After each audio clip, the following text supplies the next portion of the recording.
Is it possible to imagine that behind the velvet curtains of the luxurious mansions on Fifth Avenue lay not a fairy tale life, but a suffocating, silent tragedy that had been kept quiet for decades? The era we call the Gilded Age dazzled with its outward glamour, sparkling diamonds and lavish balls, but inside these palaces reigned an icy coldness of alienation and fear. The women whose portraits we admire in museums were often just beautiful captives whose fate depended on the harshest rules of propriety and the tyranny of public opinion. Their lives were scheduled down to the minute, their feelings were locked away in corsets, and any attempt to break free from this golden cage was punished by instant social destruction. We see only the grand halls filled with light and music, but the real story took place in dark boudoir, where tears invisible to the world were shed and decisions that broke lives were made. Wealth did not guarantee happiness. It only erected higher walls behind which it was so convenient to hide family secrets, unhappy marriages, and broken destinies. Watch this video to the end, and you will learn how one small business card could destroy the reputation of an entire dynasty and what a terrible price women paid for the right to wear family jewels. What if I told you that everything you believed about 19th century romance was untrue, and that love was the last thing on people's minds when they started a family? For wealthy families in the late Victorian era and the Gilded Age, marriage was not a union of two hearts, but a cold and calculated merger of capital and titles. Young girls, barely out of their nurseries, became pawns in the ambitious games of their parents, who sought to raise their social status at any cost. They were raised with the sole purpose of marrying well, and from an early age were taught that their personal desires were insignificant in the face of family duty. Mothers who had gone through similar marriages themselves prepared their daughters with frightening methodicalness for the role of obedient wives, able to hide their true feelings behind a polite smile. The fates of the so-called dollar princesses, wealthy American heiresses who were sent to Europe to marry impoverished but titled aristocrats, were particularly tragic. These girls found themselves in a foreign country, in huge cold castles, where they were despised for their money and used only as a means of improving the financial situation of the family. Behind the dazzling luxury of wedding ceremonies, which were reported in all the newspapers, there were often the tears of brides who were literally forced to say yes to a complete stranger. On their wedding night, many of them were confronted with a frightening reality for which no one had prepared them, as Victorian upbringing ruled out any discussion of the physical aspects of marriage. They became the mistresses of magnificent estates, but within those walls they often remained completely alone, deprived of the support of friends and the understanding of their husbands. Their whole world narrowed to endless receptions, changing clothes, and duties that required flawless execution, despite their emotional pain and longing for home. Their wealth was the envy of millions, but few knew that at night these women cried into their finest silk pillows, dreaming of the simple freedom to be themselves. Do you agree that parental duty can be more important than personal happiness? Please share your thoughts on this in the comments. Every opinion is valuable. Don't forget to subscribe to the channel so you don't miss the stories that textbooks don't tell. Are you ready to learn the truth about how medicine at the time turned healthy women into lifelong patients just to keep them under control? In the Victorian era and the Gilded Age, any protest by a woman, her despondency, or her desire to do something more than embroidery was often attributed to a mysterious nervous disorder or neurasthenia. Instead of recognizing a woman's right to intellectual life or emotions, society and doctors declared her sick and in need of strict treatment. The diagnosis of hysteria was made with frightening ease, becoming a convenient tool for husbands and fathers who wanted to subdue overly active or independent women.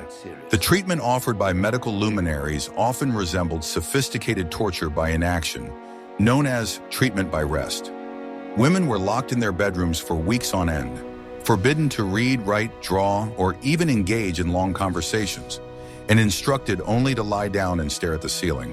They were fed fatty foods and forcibly restricted from any mental activity, believing that the female brain was incapable of withstanding the stresses of the modern world. This isolation within four walls and a stifling atmosphere of semi-darkness often did indeed lead to a clouding of the mind, creating illness where none had existed before. Women who had talents as writers, artists, or public figures slowly faded away in their luxurious bedrooms, becoming quiet shadows of their former selves. Such treatment broke the will, forcing the patient to believe in her own inferiority and complete dependence on the decisions of male doctors and relatives. Behind closed bedroom doors, a quiet drama of personality extinction was taking place, which was not customary to talk about aloud, because having a nervous wife was even considered a sign of a certain aristocracy. It was a time when silence and passivity were considered the main virtues, and a lively mind and energy were considered dangerous deviations, requiring immediate medical intervention. How many brilliant ideas and talents do you think were buried in these stuffy rooms under the pretext of caring for women's health?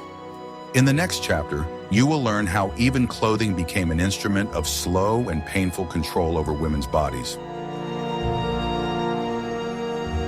Guess how long it took to create the perfect silhouette that slowly killed its owner every single day? Victorian fashion and the style of the Gilded Age created the image of an unearthly, ephemeral woman. But the price of this beauty was measured in physical pain and deformation of internal organs. The famous corset, tightened to unimaginable limits, was not just an item of clothing, but a real cage in which women's bodies were locked from early adolescence. A thin waist was considered the main sign of femininity and status, and in order to achieve the coveted inches, ladies were willing to endure constant suffocation and the inability to take a deep breath. The compression of the chest led to frequent fainting spells, which, however, were romanticized by society as a manifestation of a delicate mental constitution and aristocratic sensitivity. But the corset was not the only danger. Heavy fabrics, multi-layered skirts, and complex dress designs weighed kilograms, turning every movement into exhausting labor. In the pursuit of beauty, openly toxic substances were also used. The famous emerald green dye for fabrics contained deadly arsenic. Dresses, shimmering in the light of gas lamps, slowly poisoned their owners, causing chronic ailments that doctors could not always recognize. Cosmetics also posed a threat. Lead white, designed to create a fashionable pallor, destroyed the skin and accumulated in the body, leading to serious consequences. A woman had to look like a beautiful flower, but this image was created at the cost of constant physical discomfort and risk to life. Every appearance in public was a real test of endurance, where behind the impeccable posture and light smile lay a desperate struggle with pain and fatigue.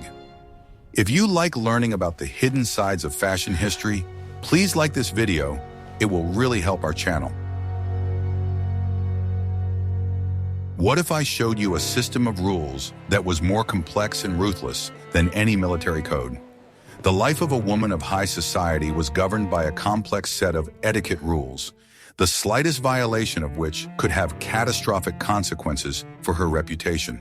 It was not just a matter of politeness, but a rigid system of codes and signals that determined who was in and who was out, and who was worthy of being accepted into the best homes. A special place in this system was occupied by the ritual of visiting and leaving calling cards, which had become a real science with its own strict rules. A woman had to know exactly whom to visit and when, how long to stay, strictly no more than 15 minutes, and in which corner to fold her card. One mistake, one wrong glance, or an insufficiently respectful bow could result in the doors of the city's most influential salons being closed to you forever. There was a terrible concept called cut, when an acquaintance walked past you pretending not to notice you, which meant complete social death and expulsion from society. Women lived in constant tension, controlling their every gesture, every word, and even the direction of their gaze, so as not to give rise to gossip. This endless control turned life into a continuous performance where it was impossible to relax for a minute, even when surrounded by seemingly close friends. Friendship and communication were strictly regulated, and sincerity was often sacrificed for the sake of propriety and maintaining the right connections. This whole glittering world was held together by the fear of rejection, and women were the main guardians of these cruel boundaries, vigilantly monitoring each other's behavior. Do you think that genuine, sincere human relationships could flourish in such an atmosphere of total control? In the next chapter, you will learn how the architecture of wealthy homes itself contributed to the alienation of spouses. The enormous mansions of the Gilded Age were designed not for cozy family life, but to demonstrate wealth and maintain distance between the inhabitants of the house. Spouses often lived in different wings of the house, with separate bedrooms, dressing rooms, and even living rooms, meeting only at formal dinners or receptions. This physical separation reinforced the emotional gap between husband and wife, turning them into polite neighbors living under the same roof but in different worlds. The female half of the house, the boudoir, was considered her personal sanctuary, but in reality it often became a gilded cage where she spent her days in solitude. Men had their own offices, billiard rooms, and smoking rooms, where women were either forbidden or highly discouraged from entering, emphasizing the division of spheres of influence. Children, if there were any, lived on the upper floors in nurseries under the supervision of nannies and governesses, seeing their parents only at strictly designated times. This layout of the house precluded spontaneity and warmth in communication, replacing them with rituals and formal meetings, even between the closest relatives. The luxurious interiors, filled with antiques and works of art, were cold and uninviting, resembling museums rather than living spaces. The silence in these huge halls was deafening, and every step echoed through the empty corridors, emphasizing the isolation of each family member. Behind the facades of the majestic buildings lay lives full of loneliness, where each person suffered in their magnificently furnished room, not daring to disturb the peace of another. Are you ready to learn the truth about where the inconvenient members of noble families disappeared without a trace? In a world where reputation was more valuable than gold, any scandal involving a woman's behavior had to be nipped in the bud, even at the cost of her freedom and happiness. An illegitimate pregnancy, an affair with a man outside her social circle, or simply overly provocative behavior could spell doom for a young woman from high society. In such cases, sudden and lengthy trips to Europe or visits to an aunt in the countryside were common practice, from which the girl would return without her child and with a veil of secrecy over her face. Newborn babies were given to orphanages or poor families, and mothers never saw their firstborn children again, living with this unbearable pain for the rest of their lives. If a woman's behavior was considered incorrigible or she suffered from mental illness, she could be secretly placed in a private hospital, permanently removed from family life. The names of such lost relatives were no longer mentioned in conversation, and their faces were cut out of family albums as if they had never existed. The family rallied around this secret, creating an impenetrable wall of silence so that no gossip could leak out and tarnish the family name. The fear of publicity was so great that parents were willing to sacrifice their own daughters just to maintain the appearance of a perfect, respectable family.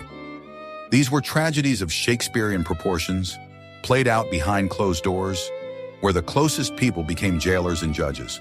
How do you think these women managed to go on living, carrying such terrible losses in their hearts and not even having the right to cry? In the next chapter, you will learn about a silent killer that was sold in every pharmacy and helped women forget. To cope with unbearable boredom, pressure, and hidden emotional pain, many women of the Victorian era resorted to pharmacy remedies.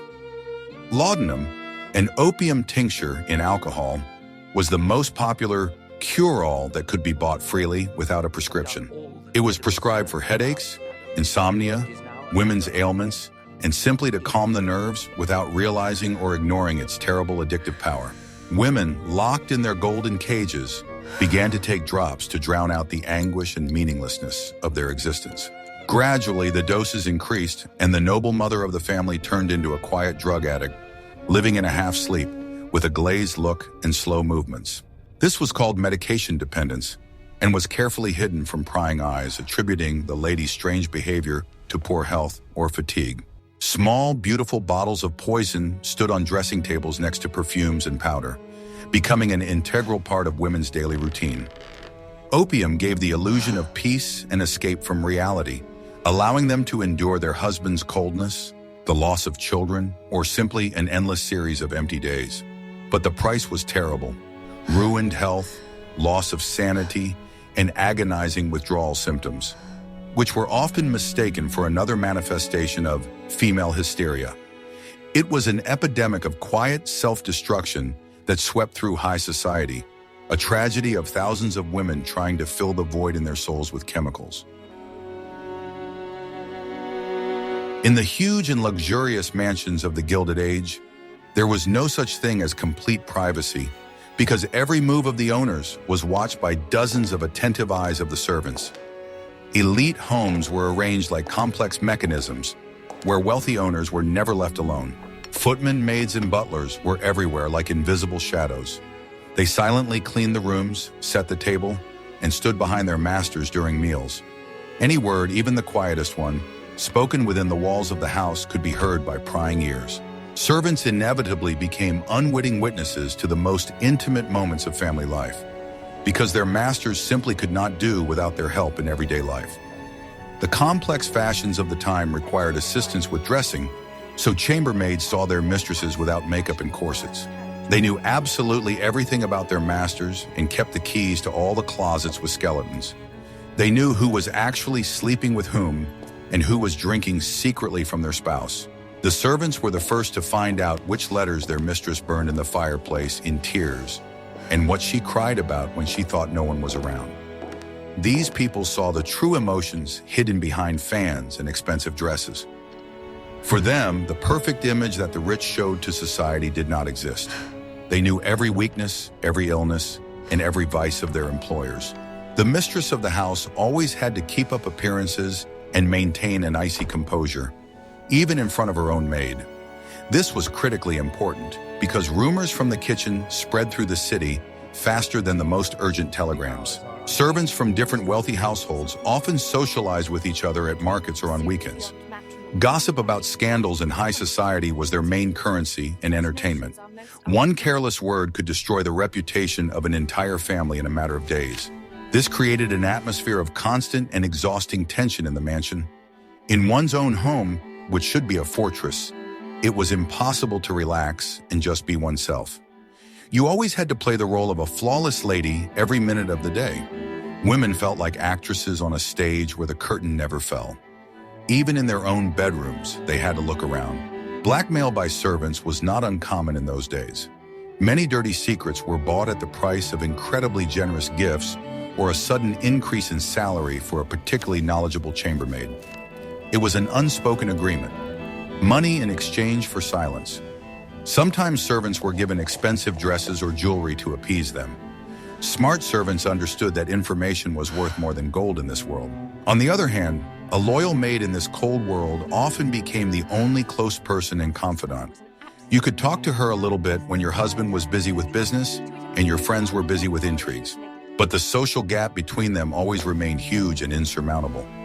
Even the most devoted maid remembered that her well-being depended entirely on the momentary whim of her mistress. Today you are a favorite, and tomorrow you can be thrown out onto the street without a reference. The walls had ears in the most literal sense of the word. Through a complex system of communication pipes and ventilation shafts, sounds carried perfectly throughout the huge house. What was whispered in the living room could be heard in the basement or the kitchen. Life in such a mansion was like living in a transparent glass cube. External grandeur and wealth coexisted with a complete lack of personal space and true freedom. Behind the glittering facades of many mansions lay frightening financial instability that could turn a luxurious life into ruins overnight. Husbands often lost huge fortunes on the stock market or at the gambling table, but demanded that their wives continue to live a lifestyle befitting their high status. Women had to be incredibly resourceful to hide their poverty, altering old dresses and secretly selling family jewels to loan sharks. The fear of bankruptcy and loss of social standing was a constant companion for many families, forcing them to live in constant fear of exposure. They threw lavish parties, incurring enormous debts, just so that no one would suspect that they did not have the money to pay the butcher or the coalman. The wife had to smile at the guests, knowing that tomorrow creditors might knock on the door and seize the property, putting the family out on the street. In the event of bankruptcy, the blame was often placed on the woman's extravagance, although in reality she was merely a hostage to her husband's ambitions and failures. The fall from the social ladder was painful and irreversible. Friends instantly turned away, and the family found itself in complete isolation and poverty. Many women, unable to bear this stress and shame, ended their lives by suicide, or entered a convent, seeing this as their only way out. For many, the splendor of the Gilded Age was nothing more than a thin layer of gold leaf, beneath which lay the rotten wood of despair and hopelessness. Paradoxically, it was often the death of her husband that marked the beginning of a period of relative freedom and independence for a woman, even though this freedom was tinged with the black color of mourning. While her husband was alive, a woman was legally and effectively under his complete control, with no say in many matters. But with his passing, the situation changed dramatically. Widowhood opened the door to a world where a woman could feel like an independent and significant person for the first time. Widowhood mourning in the Victorian era was a complex ritual that lasted for years and was governed by strict rules of etiquette. Society closely monitored how a woman mourned, not allowing her the slightest deviation from the norms. This required wearing special black clothing that was intended to demonstrate the depth of her grief to everyone around her. Nothing shiny or bright could be worn, only matte fabrics. A special place in the wardrobe was occupied by the so-called widow's crepe, a stiff, rough fabric that was extremely uncomfortable to wear. It clung to furniture, collected dust, and had a specific smell, but it was mandatory to wear it. It was a kind of public repentance and demonstration of status that could last until the end of her life. A woman became a living monument to her departed spouse. She became the absolute head of the household and matriarch, whose authority in the family was henceforth unquestionable. Children, even adult sons, were obliged to obey their mother and consult with her on important matters. The servants now obeyed only her, without regard for the master. Many women who had lived their entire lives in the shadow of their husbands found a special, albeit bitter, satisfaction in this new status. Of course, society imposed a lot of restrictions on widows, trying to keep them within the bounds of propriety. They were strictly forbidden from attending entertainment events, balls, theaters, or dinner parties during the first years of mourning. They were required to lead a secluded and modest lifestyle, devoting themselves to prayer and the memory of the deceased. Any display of joy could lead to condemnation and nasty gossip. But there was another side to this coin, one that was not spoken of aloud. Behind a thick black veil, a woman could reliably hide not only her tears, but also their complete absence. This piece of fabric gave her the right to privacy in public. No one could see her true emotions, whether relief, joy, or cold calculation, which were inaccessible to the outside world. Many wealthy widows whose path to society was temporarily closed began to look for other ways to fulfill themselves. They were actively involved in charity work, established foundations, built hospitals, or engaged in patronage, supporting artists. This allowed them to remain in the spotlight and influence city life without violating mourning etiquette. Their money and influence opened doors that had previously been closed. Others began to travel extensively, discovering a world that had previously been inaccessible to them due to their husbands' busy schedules or unwillingness. Widows could afford to go to the seaside or to Europe, citing the need to restore their health, which had been shaken by grief. It was a time of global rethinking of one's life. Freed from the duties of a dutiful wife, a woman could finally understand who she really was. Mourning was a heavy burden and a psychological ordeal, but it also provided reliable protection and a special social status. A black dress served as armor that shielded women from unwanted advances and frivolous attitudes. Widowhood transformed women from subordinate beings into significant figures who demanded unconditional respect and reverence. We have only lifted a corner of the heavy velvet curtain that hid the true lives of women in the Victorian era and the Gilded Age. Behind the outward glamour of balls, the rustle of silk, and the sparkle of tiaras, we saw stories of pain, oppression, loneliness, and incredible inner strength. These women lived in golden cages created by men and guarded by the cruel laws of society, but they found ways to survive and preserve their dignity. Their fates remind us that true happiness is never measured in carats of diamonds or the number of rooms in a mansion, and that the freedom to be oneself is the greatest luxury in the world. How do these stories make you feel? Pity for the wealthy captives, or perhaps admiration for their resilience? Write in the comments which aspect of the lives of women in the past you would like to learn more about in future videos. And be sure to subscribe to our channel so you don't miss out on new journeys into history.